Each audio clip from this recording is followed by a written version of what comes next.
高雄在地人闲聊，台61线南延确定，现在冲高雄沿海会套牢吗？先说结论，台61南延不是不能期待，而是你要自产的话，我个人怎么看怎么觉得太早了。嗨，我是买房阿元，订阅买房阿元，我先祝你老了有房也有钱。我们上一次影片聊了继承房子超复杂，还没看过的话可以看一下。那今天我来跟你讨论台61线南延是利多吗？这次来聊一个新闻标题我念一下：台61线南延高雄有大进展，政院核定可行性评估，梓官与高大特区可望受益那内容是这样，就行政院在4月10号很新核定了台61线南延到高雄的可行性评估。那交通部公路局上周也宣布规划长达48公里的南延路线，让台61线可以直达高雄楠梓那最快2031年动工，施工期至少需要5年，所以你要看到它整条完整完工全线通车最快那叫10年后的事嘞。不过现在公路局表示可能分段兴建来缩短整体建设的期程，就有可能会分段通车那分段通车是老招啦，应该就是确定会分段通车，这样让你可以早点使用部分路段。再来你要知道台61线南延的重大意义台61线南延我个人认为最有价值的是它可以一路从台61怎样接到新台17，然后新台17很猛油门一踩就可以直接到高雄的就北高雄啊，然后美术馆龙16那边啊来我直接用 AI 生了一张图给你看来这个是示意图不确定是不是真的就是这样子走，然后跟会不会衔接新台17，但是我看起来衔接的几率实在是太大了，不接实在是非常奇怪的一件事情。那目前官方也还没完全定案，但逻辑上大概就是长这样子的衔接啦。然后你要去高雄港就等那个国道7号吧，10年后应该也完工了啦等国7吧。那就会形成一个效果，就是重车大车货柜车它就是走国道，然后直接绕过所有的市区，就像台中的外围的那一圈一样，直接绕过高雄整个市区，然后直接去高雄港，就不会再进市区了。进市区的问题是什么？进市区的问题是像小港草衙那边就很恐怖动不动都有什么砂石车撞到人的事情这边讨论的是西边西边的这条路台61接新台17这样。我们假设真的会衔接的话，接下来会发生什么来，第一，当地的闲置土地活化，就是交流道旁边的闲置土地会被物流业者盯上，盖分拨中心就是暂存然后送到各个中继站这样。那第二，增加就业人口那你的业者来了物流冷链轻加工这些工作会需要人就会带动当地的人口移入。那同样移入的还有生活机能类的，比方说超商餐厅小吃等等，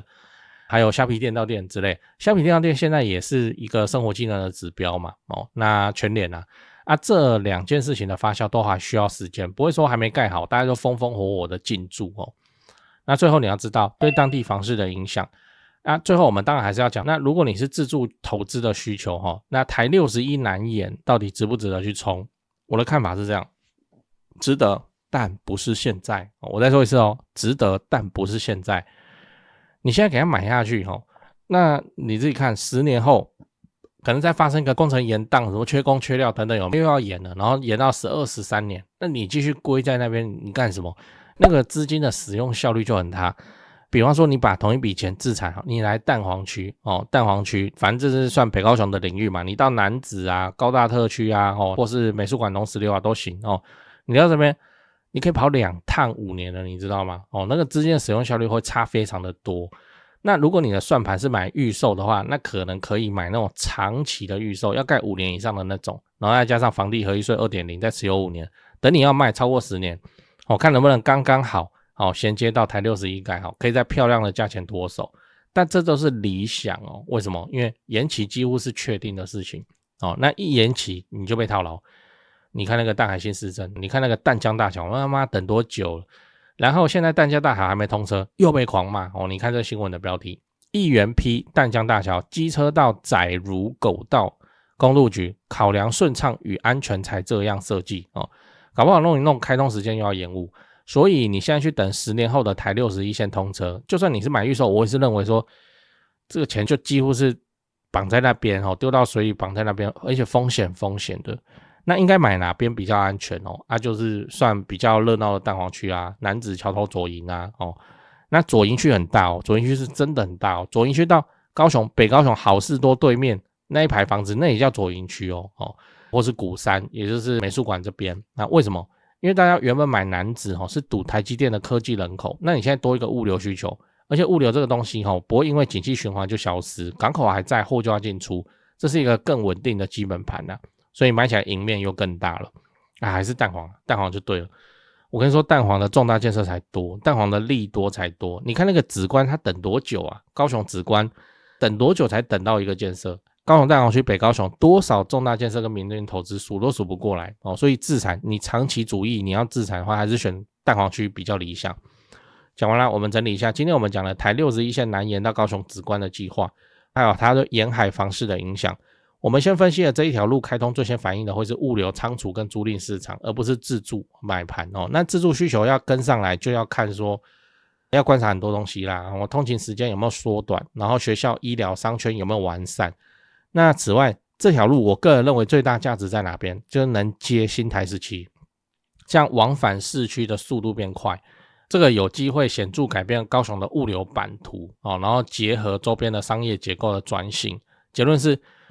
不是说看到重大建设你就冲进去？这太久了吧，10年，然后工程延宕下去你就抓15年好了。那你看看我们在挑重大建设，比方说九如路桥案，对不对？高雄九如路桥，跨过爱河的九如路桥，这个6月要通车，快不快？超级快你要选就要选这种东西，就是离你很近，然后你确定可以吃到它的利多，你也不要一完工就卖一完工还在等发酵一完工等个1-2年所以你大概往回抓，你大概往回抓个5年或者往前抓3年差不多了。我个人认为是这样，这样你资金的使用效率才比较高现阶段的重点还是放在哪边？北高雄的话就是台积电了，就不用看了那台积电相关受益的，比方说楠梓、桥头、仁武、左营这些核心地段，鼓山都会比较合理。你先去跑到那个什么看那个梓官那边要通，那你去买，我跟你说你现在那边没东西可以买，你知道一个老破小透天也没什么用，然后你平常你根本不会去那边，那租也租不掉现在应该是什么？应该是做土地的人先上的时刻做土地的人土地的周期跟我们房地产的周期又不一样所以不要看到一个台61那南延那你就冲了。最后我想问你，如果台61真的南延到高雄，你会提早去买高雄沿海卡位吗？A 会，我要提前卡位。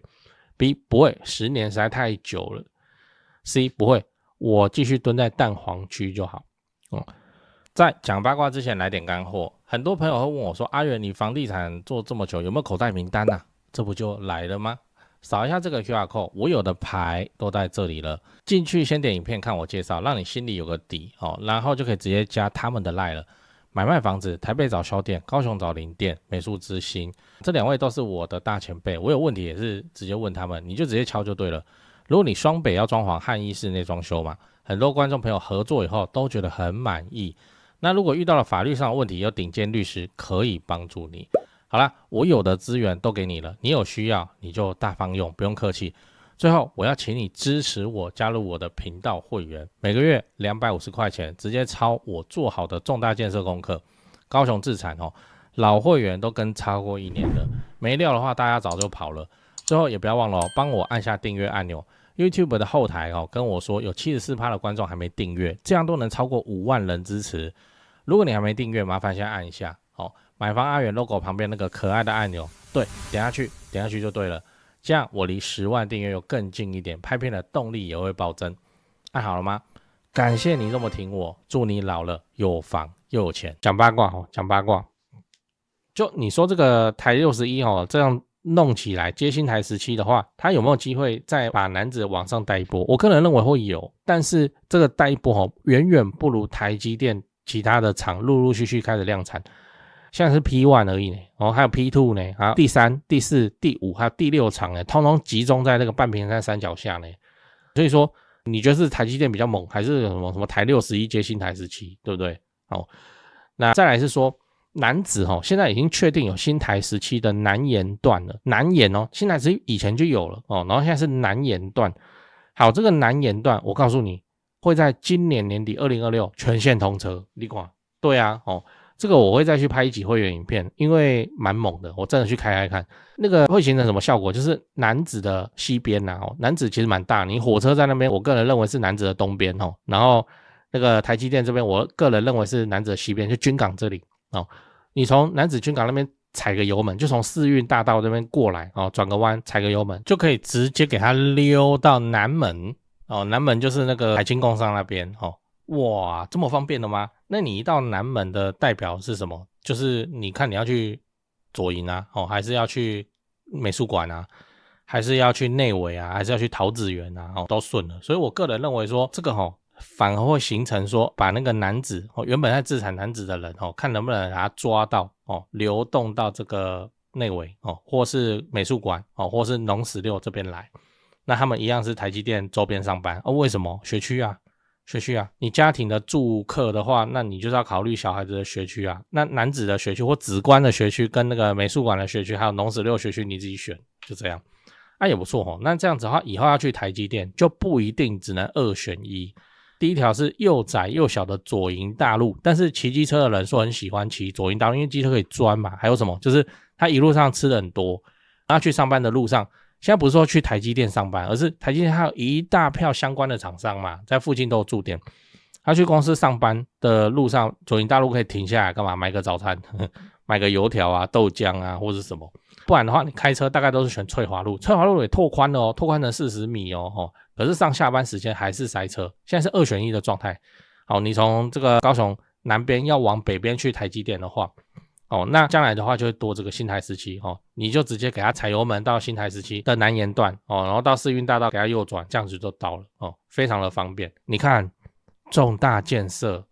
还是蛋黄区才会不断的发生，那个紫观等多久了才等到这个重大建设，然后一等又要10几年后，你要不要看一下这个蛋黄区的自产几乎败无可败，就是这样。